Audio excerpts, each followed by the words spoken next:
दोस्तों आज के हम इस वीडियो में सीखेंगे गुणनखंड निकालना। यानी कि गुणनखंड किस तरीके से निकाला जाता है वही हम इस वीडियो में सीखेंगे। तो गुणनखंड के सवाल टोटल 4 टाइप के होते हैं, जिनमें से हम इस वीडियो में टाइप नंबर 1 को सीखेंगे। उसके बाद अलग अलग वीडियो में हम अलग अलग टाइप के सवाल को सीखेंगे। तो चलिए प्रश्न को शुरू करते हैं।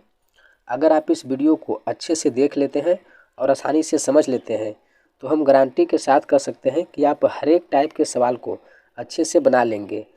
और इस वीडियो के लास्ट में हम आपसे एक सवाल भी पूछूंगा, जिसका जवाब आपको कमेंट बॉक्स में देना है। तो चलिए प्रश्न को शुरू करते हैं। तो यहाँ पे प्रश्न लिखा हुआ है कि 2x² + 9x + 10। तो देखिए इसको हम किस तरीके से बनाते हैं। तो सबसे पहले जब हम इसको गुणनखंड विधि के द्वारा बनाएंगे तो ये जो संख्या लास्ट में है यहाँ पे 10 लिखा हुआ, इसको हम गुना करते हैं x² के गुणांक के साथ। यानी कि जो भी संख्या x के साथ गुना रहता है इसको हम गुना करते हैं सबसे लास्ट वाला संख्या में। तो इसको गुना कीजिए, 10 को गुना करेंगे 2 से तो यहाँ पे आ जाएगा 20। तो इसको हम साइड में यहाँ पे 20 लिख लेंगे। अब उसके बाद 20 का हमको 2 वैसा फैक्टर लेना है, यानी कि 20 के हमको 2 वैसा गुणनखंड करना है जिसको गुना करने के बाद 20 आना चाहिए, और वही दोनों संख्या को जब हम जोड़ें तो हमारा 9 आना चाहिए। क्योंकि यहाँ पे देखिए प्लस लिखा हुआ है तो दोनों संख्या को हम जोड़ेंगे। तो इसको आप तोड़िए 2 भाग में। तो 20 को हम तोड़ सकते हैं, 10 × 2 बराबर आ जाता है 20। अब इसको प्रूव करके देखिए कि मेरा दोनों बात को ये संतुष्ट कर रहा है। जैसे हमने 10 को गुना किया 2 से तो यहाँ पे 20 आ जाता है, लेकिन जब 10 को जोड़ेंगे हम 2 से तो यहाँ पे 9 नहीं आता है। तो ये जो मेरा दोनों संख्या है ये मेरा नहीं होगा। चलिए अब 20 का कोई वैसा 2 संख्या देखिए जिसको गुना करने के बाद 20 आवे, और वही दोनों संख्या को जब हम जोड़ें तो यहाँ पे 9 आना चाहिए। तो इसको हम 5 × 4 भी लिख सकते हैं, क्योंकि जब 5 को गुना करेंगे 4 से तो यहाँ पे आ जाएगा 20, और उसके बाद 5 को जब हम जोड़ेंगे 4 से तो ये आ जाएगा 9। यानी कि ये दोनों वैसा संख्या है जो दोनों बात को मेरा संतुष्ट करता है। तो चलिए हम इसी को अब यही दोनों के द्वारा इसको सोल्व करेंगे। तो यहाँ पे देखिए 9 के साथ x लगा हुआ है, तो दोनों पक्षों में हम x से कर देंगे गुना।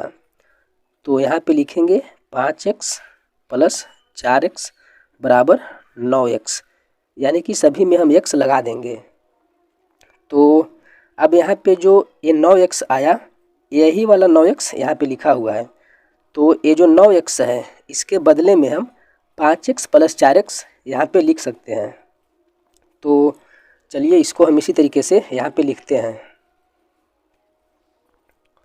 तो यहाँ पे हम लिखेंगे 2x² प्लस ये जो 9x है इसको हम लिखेंगे 5x + 4x। प्लस है तो प्लस का चिन्ह देंगे, उसके बाद है 10 तो यहाँ पे लिखेंगे 10। अब इतना लिखने के बाद जो भी यहाँ पे संख्या है सभी को हम विस्तार कर देंगे। विस्तार का मतलब होता है कि सभी को हम तोड़ देंगे। तो चलिए अब इसको हम बारी बारी से तोड़ते हैं। तो इसको तोड़ने से पहले हम कुछ बेसिक जान लेते हैं जिसको समझना बहुत ज़रूरी है। यहाँ पे देखिए कि अगर कोई संख्या लिखा हो x² तो इसका मतलब हम समझते हैं कि x × x है। अगर हम x को गुना करेंगे x के साथ तो यहाँ पे आ जाएगा x²। ठीक उसी तरीके से अगर कहीं पे लिखा हो x⁻³ तो इसको हम x × x यानी कि इसको हम 3 बार लिख सकते हैं। ठीक उसी तरीके से अगर कहीं पे लिखा हो 4x तो आप इसको तोड़िए। तो सबसे पहले जब हम 4 को तोड़ेंगे तो ये हो जाएगा 2 × 2। उसके बाद x है तो यहाँ पे x को तोड़िए, यानी कि 4x को हम इस तरीके से लिख सकते हैं। ठीक उसी तरीके से अगर यहाँ पे हो 10x तो इसको हम तोड़ेंगे तो सबसे पहले 10 को तोड़ेंगे तो ये हो जाएगा 2 × 5। उसके बाद एक्स है तो यहाँ पे हम एक्स लिख देंगे। तो आई होप कि आपको ये सब जो बेसिक चीज़ है ये आपको समझ में आ गया होगा। तो चलिए अब हम इसको इसी तरीके से विस्तार पूर्वक करते हैं। तो यहाँ पे लिखा हुआ है 2x²।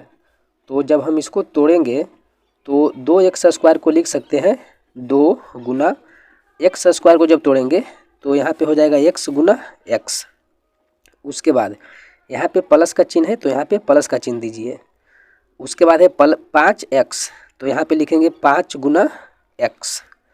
ठीक, उसके बाद यहाँ पे है 4x तो सबसे पहले हम 4 को तोड़ेंगे तो 4 को लिखेंगे 2 गुना 2। उसके बाद x है तो x लगाइए। प्लस यहाँ पे है 10 तो 10 को हम लिख सकते हैं 2 गुना 5। आपको यहाँ पे समझ में आ गया होगा क्योंकि इधर जगह नहीं रहने के कारण हमने यहाँ पे इसको नीचे लिख दिया। अब इतना लिखने के बाद एक बार इसको हम एक सीध में यहाँ पे लिख देते हैं। यहाँ पे सबसे पहले एक लाइन खींच दीजिए इस तरफ और जो भी संख्या यहाँ पे है इसको हम विस्तार पूर्वक यहाँ पे लिख देते हैं। तो सबसे पहले 2 है, उसके बाद x गुना x लिखेंगे, प्लस 5 गुना x है तो लिखेंगे 5 गुना x, प्लस उसके बाद 2 गुना 2 गुना x है, प्लस फिर 2 गुना 5 है। आप यहाँ पे अच्छे से समझ लीजिए। तो अब जब हमने इसको विस्तार कर दिया तो इसको हम 2 भाग में बांट देंगे। तो एक हो जाएगा यहाँ से यहाँ तक और एक हो जाएगा यहाँ से यहाँ तक, यानी कि इसको हम 2-2 करके एक जोड़ा बना दिए। तो यहाँ पे देखिए यहाँ से लेकर और यहाँ से लेकर ये दोनों का एक जोड़ा हो गया। ठीक उसी तरीके से यहाँ से लेकर एक और यहाँ से लेकर एक, ये दोनों मेरा एक जोड़ा हो गया।